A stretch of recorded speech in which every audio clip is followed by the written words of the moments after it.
L'épître de Paul aux Romains, chapitre 14. Faites accueil à celui qui est faible dans la foi et ne discutez pas sur les opinions. Tel croit pouvoir manger de tout, tel autre qui est faible ne mange que des légumes, que celui qui mange ne méprise point celui qui ne mange pas, et que celui qui ne mange pas ne juge point celui qui mange, car Dieu l'a accueilli. Qui es-tu, toi, qui juges un serviteur d'autrui? S'il se tient debout ou s'il tombe, cela regarde son maître, et il se tiendra debout, car le Seigneur a le pouvoir de l'affermir. Tel fait une distinction entre les jours, tel autre les estime tous égaux, que chacun ait en son esprit une pleine conviction. Celui qui distingue entre les jours agit ainsi pour le Seigneur. Celui qui mange, c'est pour le Seigneur qu'il mange, car il rend grâce à Dieu. Celui qui ne mange pas, c'est pour le Seigneur qu'il ne mange pas, et il rend grâce à Dieu.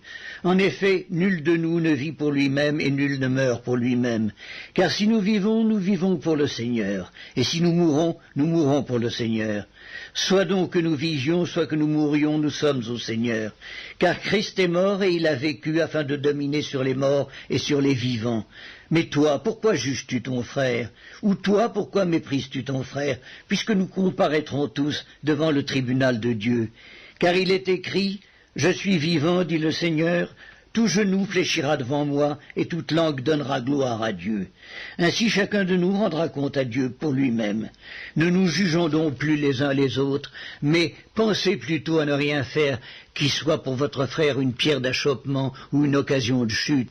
Je suis persuadé par le Seigneur Jésus que rien n'est impur en soi et qu'une chose n'est impure que pour celui qui la croit impure. Mais si pour un aliment ton frère est attristé, tu ne marches plus selon l'amour. Ne cause pas par ton aliment la perte de celui pour lequel Christ est mort. Que votre privilège ne soit pas un sujet de calomnie, car le royaume de Dieu ce n'est pas le manger et le boire, mais la justice, la paix et la joie par le Saint-Esprit. Celui qui sert Christ de cette manière est agréable à Dieu et approuvé des hommes. Ainsi donc recherchons ce qui contribue à la paix et à l'édification mutuelle. Pour un aliment ne détruit pas l'œuvre de Dieu. À la vérité toutes choses sont pures, mais il est mal à l'homme quand il mange de devenir une pierre d'achoppement. Il est bien de ne pas manger de viande, de ne pas boire de vin et de s'abstenir de ce qui peut être pour ton frère une occasion de chute, de scandale ou de faiblesse. Cette foi que tu as, garde-la pour toi devant Dieu. Heureux celui qui ne se condamne pas lui-même dans ce qu'il approuve. Mais celui qui a des doutes au sujet de ce qu'il mange est condamné parce qu'il n'agit pas par conviction.